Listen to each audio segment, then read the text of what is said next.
हमने 2 दोहे पढ़े थे। अब हम आज आगे के बचे हुए 3 दोहे का अध्ययन करेंगे। तो आइए तीसरे दोहे को पढ़ते हैं। कांकर पाथर जोरी के मस्जिद लई बनाए, ता चढ़ी मुल्ला बांग दे, क्या बहरा हुआ खुदाए। अब संत कबीर ज्ञानाश्रय शाखा के प्रसिद्ध कवि थे। उन्होंने ज्ञान मार्गी शाखा को अपनाया था और अपने दोहे के माध्यम से वे मनुष्य को ज्ञान प्रदान कर रहे थे ताकि समाज में संघर्ष न उत्पन्न हो। तब यहाँ पर हिंदू और मुस्लिम में संघर्ष चल रहा था। अतः इस दोहे के माध्यम से उन्होंने मुस्लिम धर्मानुयायियों को संदेश दिया है, जो इस प्रकार है। कांकर पाथर जोरी के, यानी कवि वर्णन कर रहे हैं कि तुमने यहाँ पर मंदिरों को तो तोड़ दिया है और अब कंकड़, पत्थर और रेत, सीमेंट आदि के माध्यम से या कंकड़ और पत्थरों से को जोड़ जोड़ कर तुम मस्जिद तो बना रहे हो और उस पर चढ़कर मुल्ला अजान दे रहा है, जोर जोर से अजान दे रहा है। क्या तुम्हारा अल्लाह अर्थात ईश्वर बहरा है जो उसे सुनाई नहीं देता? तुम अपने मन में भाव रखकर क्यों नहीं अजान पढ़ते हो या ईश्वर का स्मरण करते हो? अर्थात यहाँ पर कवि ने मुस्लिमों को समझाने की कोशिश की है, क्योंकि उस समय वे अपने अजान पढ़ने के लिए, मस्जिद बनाने के लिए मंदिरों को तोड़ रहे थे, जिसके कारण बहुत ज़्यादा लड़ाई झगड़े फैले हुए थे। अतः उन्होंने यहाँ पर मुस्लिमों को समझाया है और उन्हें कोशिश की कि क्या पता उनके उपदेशों के माध्यम से वे समझकर दंगे रोक सकें, मस्जिदों को के निर्माण को या तो अलग बनाए वे और या तो उनको बता सकें कि वे मन में ईश्वर का स्मरण करें। इसलिए उन्होंने इस प्रकार के दोहे लिखे हैं। फिर से एक बार मैं आपको समझा देती हूँ। कांकर पाथर जोरी के मस्जिद लई बनाए, कि कंकड़ और पत्थरों के माध्यम से उन्हें जोड़ जोड़ कर तुमने मस्जिद तो बना लिया है। ता चढ़ी मुल्ला बांग दे, क्या बहरा हुआ खुदाए। और उस पर तुम्हारे धर्मानुयायी अर्थात मुल्ला चढ़कर जोर जोर से अजान देते हैं, तो क्या तुम्हारे खुदा को कम सुनाई देता है या सुनाई नहीं देता है? तुम इससे तो अच्छा लड़ाई झगड़ों को छोड़कर अपने मन में ही ईश्वर का स्मरण करो, क्योंकि ये सब कबीर के अनुसार ढोंग और आडंबर का कार्य था। ये दोहा कंप्लीट हुआ। आइए अब विशेष बताते हैं। फर्स्ट पॉइंट है इसमें कि कबीर ने मुस्लिम धर्मानुयायियों को आडंबर विहीन रहने की सलाह दी है। सेकेंड पॉइंट, सदुक्कड़ी या मिश्रित भाषा का प्रयोग किया गया है। थर्ड पॉइंट, काव्य सौंदर्य, जिसमें आता है दोहा छंद का प्रयोग। नेक्स्ट पॉइंट, शांत रस का प्रयोग। काव्य सौंदर्य जिसमें अलंकार है, अनुप्रास अलंकार का प्रयोग किया गया है। आइए अब हम अगला दोहा पढ़ते हैं।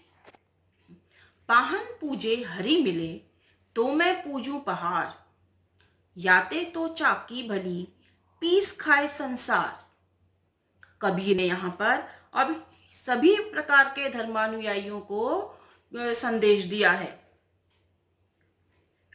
पाहन पूजे हरि मिले मतलब यदि पत्थर को पूजने से, पाहन अर्थात पत्थर की पूजा करने से अगर ईश्वर मिल जाते हैं तो मैं पहाड़ की पूजा करने को तैयार हूं, किंतु इससे तो भली यह पत्थर की चक्की है जिससे अन्न पीसकर, किसी भी प्रकार के अन्न को पीसकर मनुष्य का पेट भरा जा सकता है, भूखों को भोजन दिया जा सकता है। तो यहाँ पर उन्होंने हिंदू और मुस्लिम दोनों प्रकार के धर्मानुयायियों को समझाया है कि तुम अपनी जिद्दों को छोड़ दो और समाज सेवा के कार्य में लगो, जिससे समाज में किसी भी प्रकार के दंगे ना हो और शांति की स्थापना हो सके, सभी मिलजुल कर रह सकें। इसीलिए उन्होंने यहाँ पर मुख्य रूप से मूर्ति पूजा की आलोचना की है। मूर्ति पूजा के वे बिल्कुल विरोधी थे। बाहरी दिखावे, आडंबर, इन सबका वे उस समय विरोध कर रहे थे। तो इसी को यहाँ पर उन्होंने इस दोहे के माध्यम से समझाया है। देखिए, मैं फिर से एक बार समझा देती हूँ आपको कि पाहन पूजे हरि मिले तो मैं पूजूं पहाड़, यानी पत्थर को पूजने से यदि मुझे ईश्वर मिल जाएंगे तो मैं पहाड़ को पूजने को तैयार हूं। याते तो चाकी भली पीस खाए संसार, इससे तो भली वह छोटी से पत्थर की चक्की है जिसमें अन्न पीस कर भूखे का पेट भर जाता है, लोग भूखे नहीं मरते। इस प्रकार उन्होंने उस समय की जनता को किसी भी प्रकार से समझा बुझाकर वे राह पर लाना चाहते थे, जिससे कि जो सांप्रदायिक दंगे हो रहे थे वो दूर किए जा सके और समाज में शांति की स्थापना हो सके। अब इसका विशेष देख लेते हैं कि यहाँ पर कवि ने पत्थर की अपेक्षा गरीबों व दुखियों की सेवा की ओर जोर दिया है। सेकंड पॉइंट होगा इसका मिश्रित भाषा का प्रयोग, या सधुक्कड़ी भाषा का प्रयोग आप लिख सकते हैं, या पंचमेल खिचड़ी भाषा का प्रयोग लिख सकते हैं।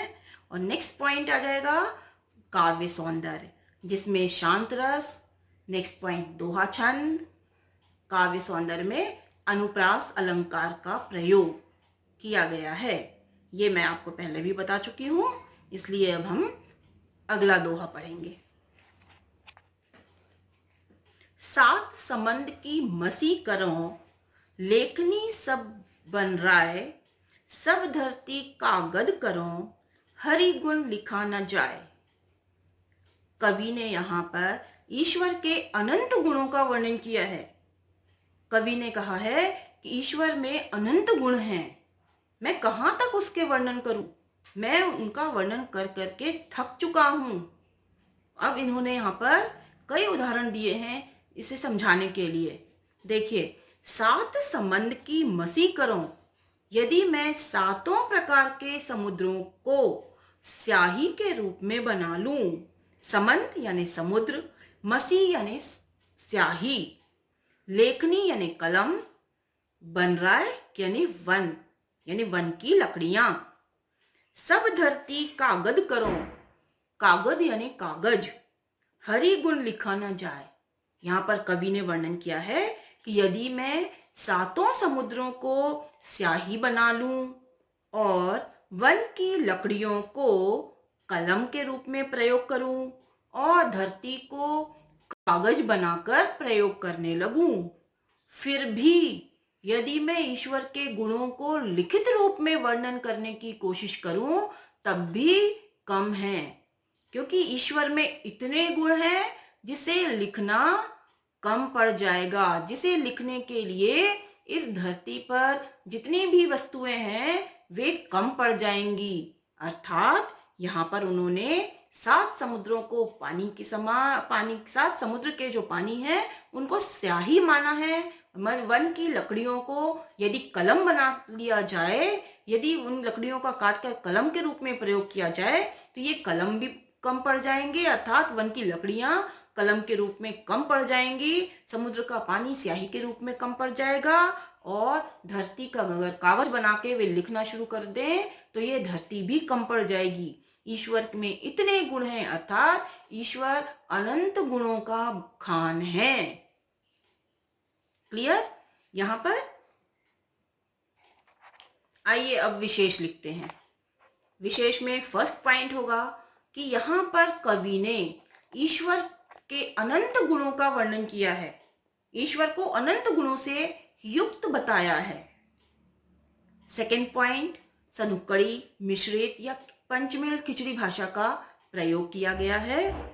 नेक्स्ट पॉइंट, काव्य सौंदर्य, जिसमें पहला है शांत रस, दोहा छंद, अनुप्रास अलंकार का प्रयोग। और मैंने आपको पहले ही बताया है कि अनुप्रास अलंकार हर दोहे में है।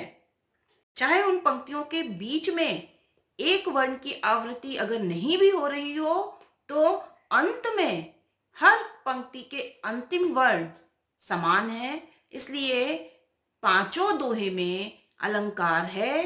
कौन सा अलंकार होगा? अनुप्रास अलंकार का प्रयोग, क्योंकि इसमें अंत्यानुप्रास अलंकार का प्रयोग किया गया है। इसलिए आप अंत्यानुप्रास नहीं भी लिख पाए या भूल जाएं तो आप अनुप्रास लिख देंगे, तब भी आपका सही मान लिया जाएगा। आज आपका यह पाठ साखी यहीं पर समाप्त होता है।